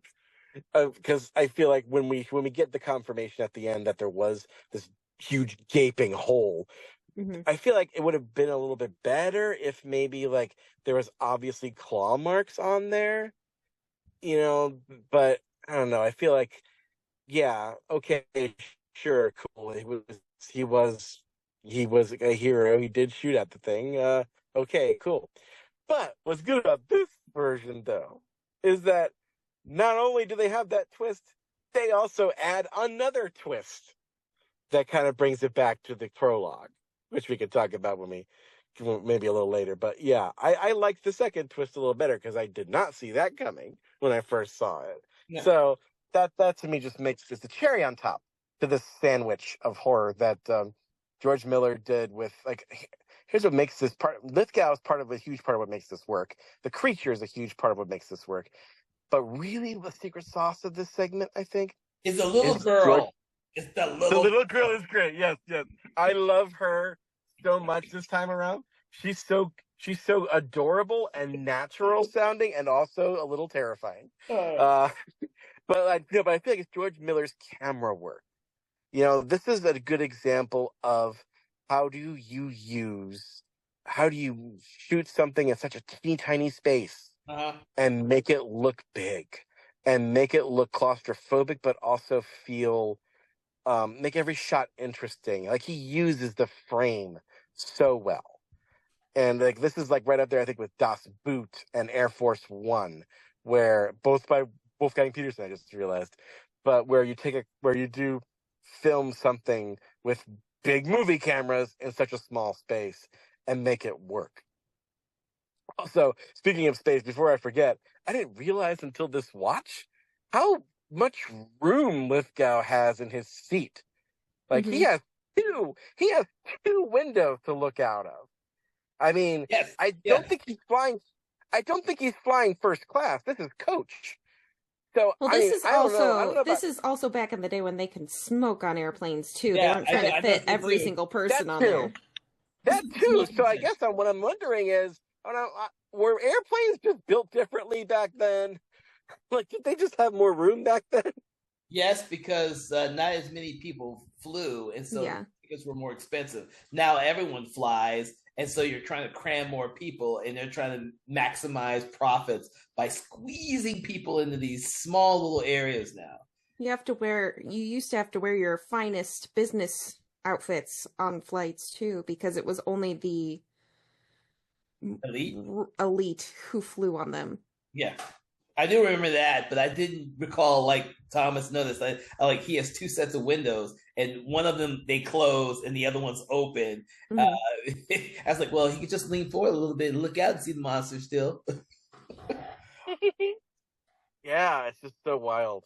But yeah, it's neat, especially how like when I think it's funny too how you get again the camera is like another character in this. It just builds suspense, and it just like it allows Lithgow's sweaty face to fill the frame a lot, and that's of course speaking of his face. Let's talk about one of my favorite shots in the whole thing. Like my favorite scare in the whole thing, aside from the prologue, is when Lithgow's gotten some care. He hasn't got the sedative. No, he did get the sedatives, right? Because after he sees it the second time, he had passed off on the sedatives, and the second time he's like, "Yeah, I'll take the freaking sedatives," and he takes it, and he tries to get comfy, and he tries to lay down, and he tries to turn his head away from the window, but he just can't do it. The camera just kind of slowly creeps in on him, and the score, I don't know if it's score or sound effect, but there's like almost a heartbeat sound in the background, and you're thinking, is that something knocking on the window, or is that just the beating of his heart? And you don't know, because all of a sudden he opens his eyes and he goes over to the window, flips it open, and bam, there's the demon creature thing. I'll talk about what I think it really is, but he's looking at him, and he's looking at it, and he's screaming, and the thing is, and he's screaming, and there's a flash frame of Lithgow's eyes bulging out of his head. Yeah. Which is a George Miller trope, because like he did the same thing in the original Mad Max, and he did it again in Road Warrior. So I guess he likes to do that bulging eyeball thing. But it's so subtle, it's so creepy, and then he just goes nuts, and everybody has to hold him down. But this is also where we're introduced to, like we said, we had the little girl who had a Polaroid camera, which he tries to use to photograph the thing, which doesn't work because the flash just reflects the window back at him. But then we have this big guy in front of him who scowls at him, who turns out to be an air marshal, and the air marshal has a gun. And so they get him to settle down, and he basically talks himself out of thinking, "Oh, there can't be anything out there. How would he survive? There's no air. It's so cold." And then he realizes it couldn't happen, could it? Even to the point where he gets like the pilot to talk to him, or the co-pilot or whatever, the first officer he called himself. Which I don't know why, this is just me, but for years I thought that guy was Oliver Stone. I don't know why. I thought that actor was Oliver Stone doing one or two acting things that he did in his career. But now I look at him more and I'm like, oh, okay, I can see how that's not him, but he kind of looks like him. And my little brain in the 90s thought, oh, that's weird. It's like Oliver Stone in this movie. But yeah, I thought he was the co-pilot. But yeah, so like he is. So as soon, I think it's funny how the moment that he gets him settled down and the co-pilot starts to get up and go away, then you get turbulence again. So it's like, if he wasn't terrified before, guess what? He's terrified again. Yeah. But he breaks. Oh, I'm sorry. What were you going to say? No, go ahead.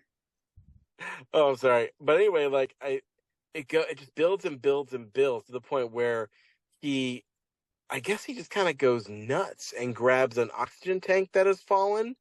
I don't know what his plan was, but he tried to break the tank.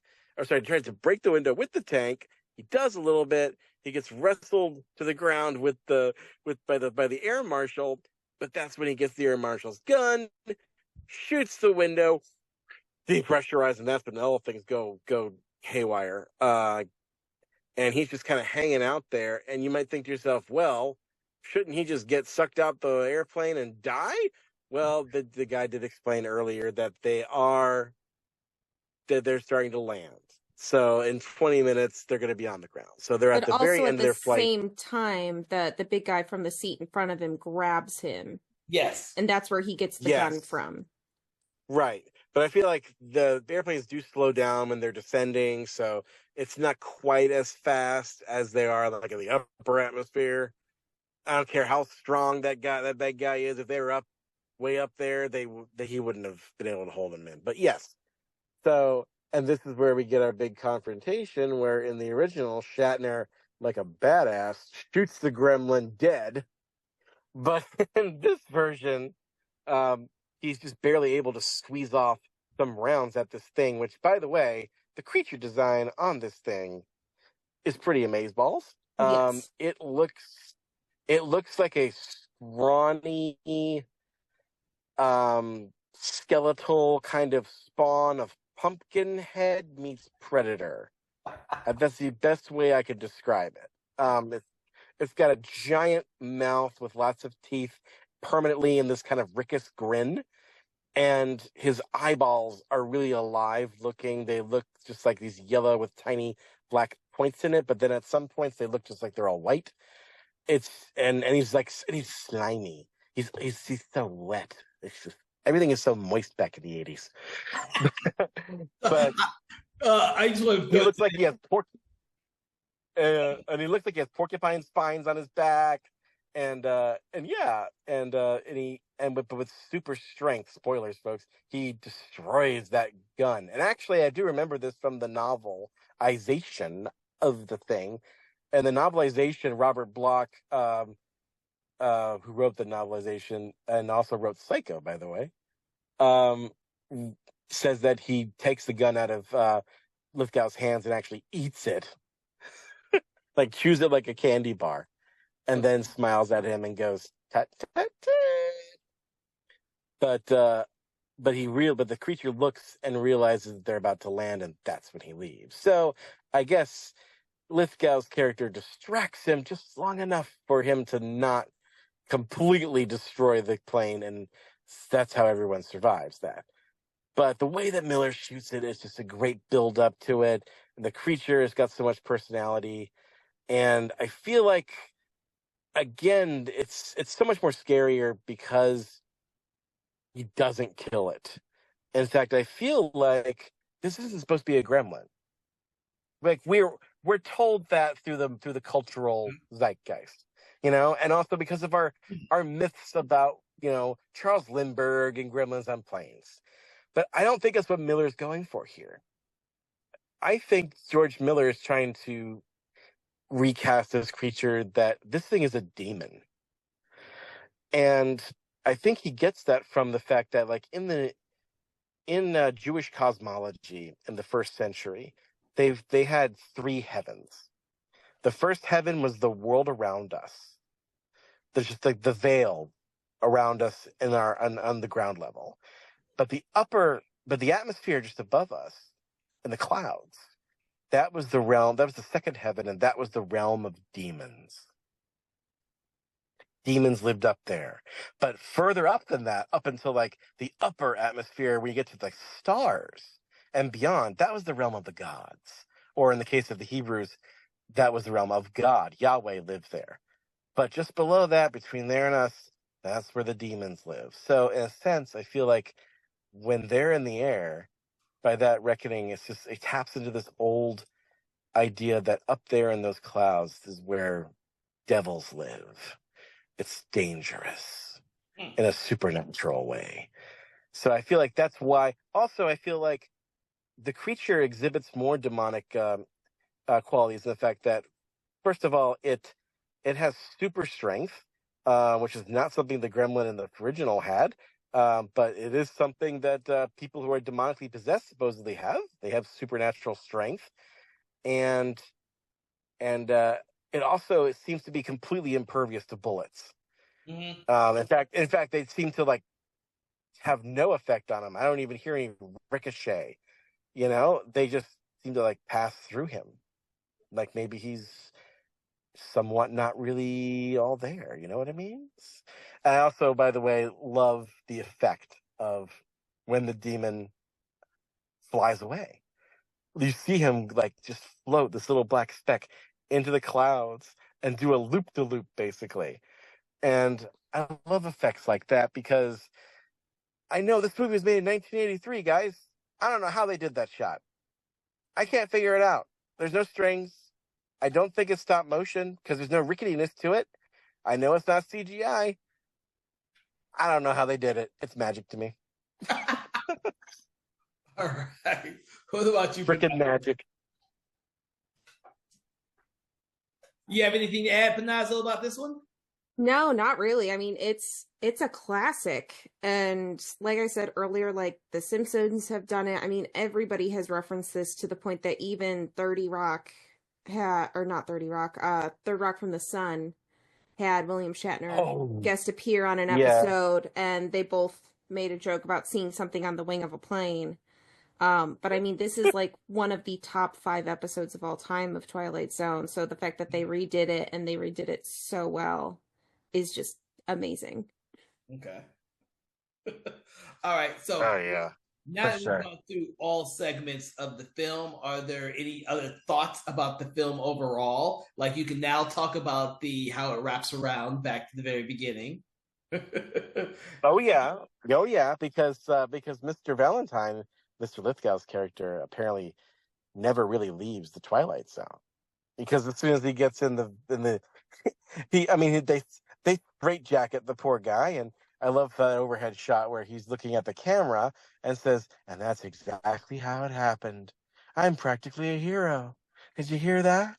I'm a hero." And they cart him away in the paddy wagon. But the driver of the paddy wagon turns off the siren and says, enough of that noise. Who needs it? And then he turns and looks back at him, and it's Dan Aykroyd.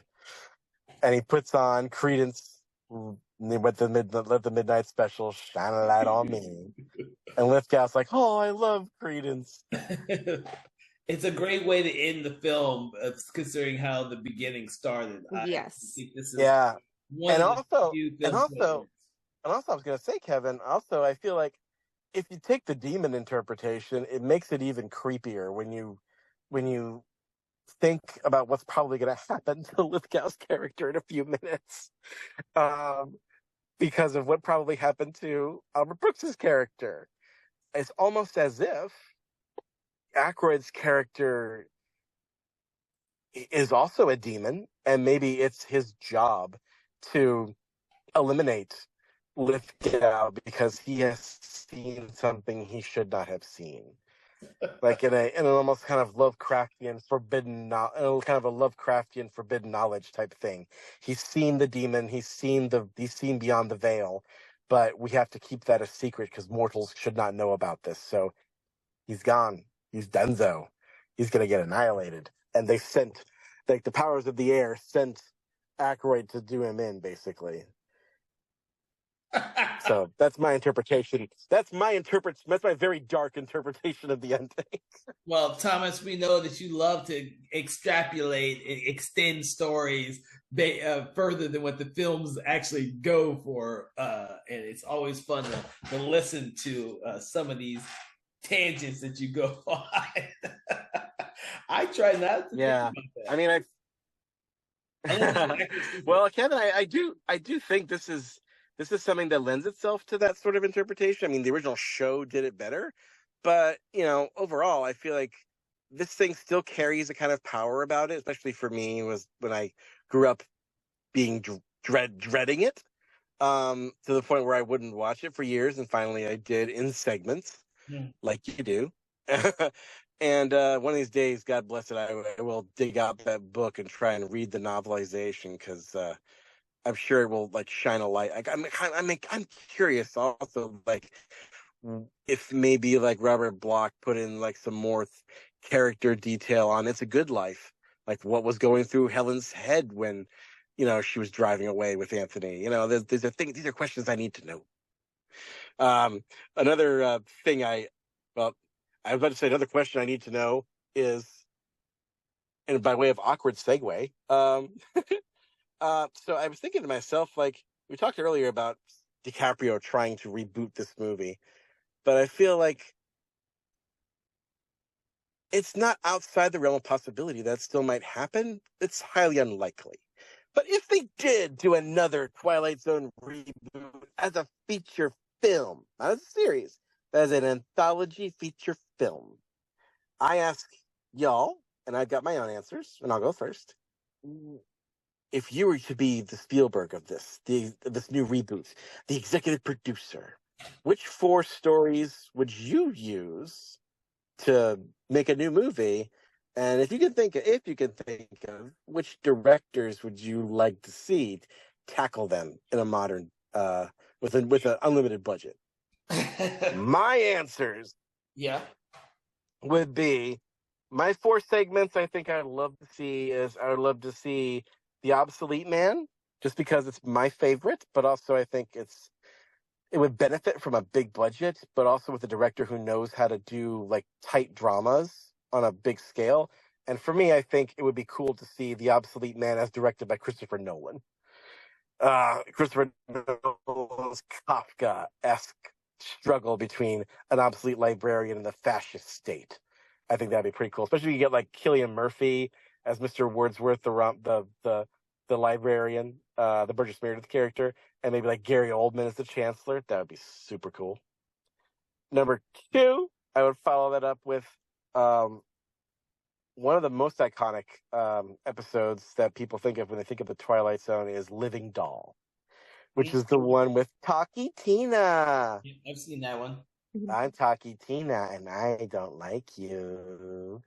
I feel like, how cool would it be if they did not a remake of that, but a sequel where like a new modern family moves into this house and they find, maybe tucked away in the attic or the basement, an old Talkie Tina. But the little girl in the family just loves this doll. Daddy, can we keep her? And you basically can then do a whole other story with a completely different, spin on it, but with that same iconic doll, the same creepiness and ambiguity about it. But I feel like you could have like James Wan do it, but force him to do it differently in the way that he did Annabelle. Okay. And then I would I think that'd be cool and terrifying as all get out. And then I'd follow that up with a remake of one of me and Sarah's favorite episodes, which is 5 Characters in Search of an Exit. That's one where I feel like in the original, it was just like 5 people stuck in a giant cylinder. They have no idea who they are, how they got there, but they're all like different archetypes, basically. And they're just spend the whole episode trying to figure out how to get out of there. I feel like you could do that again today, but with 5 different types of characters, maybe in a completely different kind of setting, but still the same mystery, the same existential quandaries, and maybe a different twist. The only one director I can think of who could probably do something like that would be like M. Night Shyamalan. M. Night Shyamalan's 5 characters. And then I think we'd like end it with a straight up, sci-fi horror and do a remake of an episode that is also a classic one and super innovative for its time. One called The Invaders. Now, The Invaders is one where it's just one character in a shack, and she is terrorized by these tiny little spacemen. I know it sounds ridiculous, but watch it. It's terrifying. And I feel like Guillermo del Toro would have fun with this. And you could have the one actress who is running around trying to kill these things and have a voice cameo by Ron Perlman as the spaceman at the end, and it would be great. My only problem is that after I made this list, I realized that we have this feature anthology film with 2 episodes that have tiny creatures that terrify people, and maybe that would be too much. They have to do something different for the 4th. I don't know, but that's my ideal Twilight Zone movie in 2025. I don't have any thoughts on this since I don't know this Twilight Zone show nearly as much as you two. I don't know if Panazzo, you have any thoughts on this as we wind down on this episode. Do you? No, not off the top of my head. I'd have to look into it. It would be interesting, nevertheless, to see them try and attempt a new one. I don't even know if anyone's tried to actually attempt a movie version. It's kind of like no one's tried it, like Creep Show. They didn't want to do a movie version of Creep Show. They wanted to do an anthology show of Creep Show, and that was really successful. It's sad that the new version of Twilight Zone only lasted 2 seasons. But maybe they'll try again. Yeah. Mm-hmm. Maybe. I think they should not rely on old episodes retread or modernized or anything like that. I think they need to kind of cut a new cloth with or take some of the lesser known episodes and revamp them instead of trying to keep revamping the most popular episodes. Right, yeah, and that's why I feel like the Obsolete Man would make a great addition, because not a lot of people know about that one, but it's so good, and it would work really well. It's pretty much just 2 characters talking, and a big explosion at the end. Spoilers, but yeah, I feel like that's a good way to do. I feel like it's more likely that we might see like a reboot. You know what I'd like to see? I'd like to see a reboot of the Night Gallery. I mean, if we're going to reboot a Serling property, I feel like rebooting the Night Gallery would be a good idea, because the Night Gallery it never realized its potential, and Serling was constantly frustrated with the lack of creative control he had on that show, and it shows. And I feel like if somebody were to redo Night Gallery in such a way that was closer to what Serling probably had in mind, I think it would be really cool. Well, any final thoughts about Twilight Zone the movie from either one of you two? You go first, Sarah. I've got some things. No, I mean, it's for people who haven't watched the original show or have seen some of the newer versions. I think it's a great introduction to some of the concepts of the original series. Okay.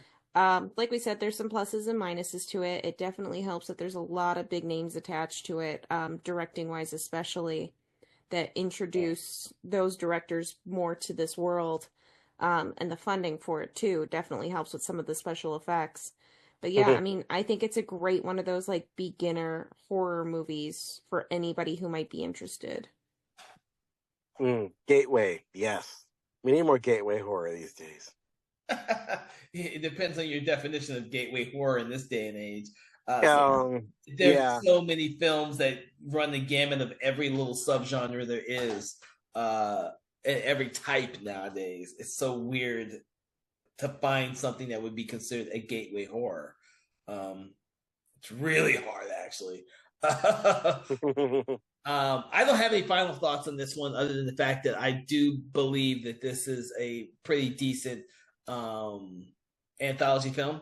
I believe there are merits for each one of the different stories in them, and it's actually really kind of cool that some of the stories were taken from the original show, which is not something that always happens in anthology movies. And that's probably why these stories hold up much better than than in some of the other anthology films that have been made, where you're constantly being, one's going to be good and several of the other ones aren't going to be nearly as good. This one's not so much, in my opinion, based on whether or not it's good or not. They all have a different quality of what represents the Twilight Zone as a whole. And they could have gone in any area or any way. They could have gone in any direction with this when they crafted it. I think, like we've discussed, that if they had done the other segment or changed certain segments that we've discussed, this would have been a completely different film. That being said, it should have been. Yeah, it should have been a huge hit, but I feel like it's worth seeking out because there's nothing else quite like it, in a sense that I can't think of another major studio remake of an anthology series that's a feature film of this budget. Tales from the Dark Side. Well, Tales from the Dark Side. Tales from the Dark Side wasn't as beloved a show as by the popular. You were the exception, Kevin, but it's really not as beloved as the original Twilight Zone. Also, I'm sorry, I don't think Tales from the Dark Side, the movie, had nearly the budget of this movie. I beg to differ there. I don't know. I have no idea what the budget of either one. Like, was it? Well, this one, I don't know. Maybe Sarah has the numbers, but I'm pretty sure this one looks more expensive. That's for sure. But like, yeah, I mean, where else? Where else were you gonna get four of the giants of cinema in the 80s at the time in one place, and you're gonna sample all their works, and some of them, like George Miller, never did another horror movie. Where else are you gonna find that? But in the Twilight Zone. All right. So yeah. So as far as like ratings go, guys. Yep, I was about to get you. What do we want to rate this? So I would, if I would rate this, and I pick an object from this movie, like I do almost everything that we do, that I feel like defines this movie. For me, after a long, hard think, I think that for me, the one object that defines this movie is that floating door that you step into as the audience. That floating door in space that opens up and brings us into the Twilight Zone. So for me, this movie is 3.75 floating doors in space out of 5. Did you say 3.75? It's almost a 4. I did say 3.75, Dagnabbit, and I'm taking a cue from Sarah's husband when he did that really weird decimal for the Skeleton Key review they did, which was an adorable review, by the way. All right, Panazo. So I'm pretty sure you are familiar with how Thomas and I rate things. We pick something from the actual movie to kind of guide our rating system, despite the fact that in theory it rates from 1 being poor and 5 being amazing. What object or thing in the show, or you could just do a star rating, would you place Twilight Zone the movie? So I've got to give it 2 different ratings. Oh, okay. So I will first give it overall movie. I would say it's like a 4. It's a great movie to watch. On a scary scale, I'm going to rate it in demonic animated rabbits. It's probably a 2.5. Oh, that's amazing. Demonic. Okay. Yeah. No, that's actually, I'm not going to be able to beat that one at all. I was just going to say, and I'm going to be the lame one here. I was just going to give it 3 kick the cans. 3 cans. There you go. 3 cans. 3 stupid little cans. No, the reason being is like I didn't grow up with Twilight Zone as much as you two have, and I probably would have a fonder remembrance of this one and seen it more often had I grown up with Twilight Zone. But because I did not, I've not watched this nearly as much as like I've seen Tales from the Dark Side or Tales from the Crypt movies or anything like that. I mean, I've seen the original British Tales from the Crypt and Vault of Horror more times than I've seen this. So it's well, that's your homework, Kevin. That's your homework, Kevin. You got to watch this show. I have to watch it. There's a lot of episodes for this show. But watch it, man. Actually, watch it. I own the whole original series, so I can watch it, but it's a lot of episodes. You can also go on like YouTube, and they've got like the greatest compilations. But you know what? For me, I tend to want to sit down and start from the very beginning and watch every episode. Sorry, but I'm still stuck in the middle of Knight Rider, the original Knight Rider, and Airwolf. Are you kidding me? Are you kidding me, Kev? Literally every episode of Knight Rider is the same. It's vroom. Hey, Michael, we gotta stop some bad guy. Okay, Kit, go to turbo mode. You know what? I'm in like season 3 of that, and you're absolutely right. You're like, dude, I'm like watching it, and you're absolutely right. After this is the second season, it's like, these are pretty much the exact same episode, every one of them. Yeah. Whereas Twilight Zone, you get a different thing every freaking episode. That's what's great about an anthology. Oh God, So for everyone, I hope you've enjoyed this episode of Conversations in Horror. I want to thank you, Benazo and Thomas, for joining me on this conversation. We hope that you will watch more of our anthology specials throughout this month. Make sure to check out all of our previous episodes on your favorite podcast app, YouTube, and Spotify. Also, make sure to check out our sister podcast, Conversations in Four Colors, which is on our Patreon only website. That means you have to be a subscriber or a follower in order to listen to that podcast. From everyone here at Something Wicked Entertainment, I want to wish you a pleasant day and support horror, no matter how old it is, and no matter how many episodes there are in the original series. Thank you so much and have a great day. Conversations in Horror is a Broken Lighthouse Pictures production, written, produced, and directed by Kevin L. Powers, executive producer Kelly A. Inoka. All contents and material from this episode of Conversations in Horror is copyright 2025 Broken Lighthouse Pictures.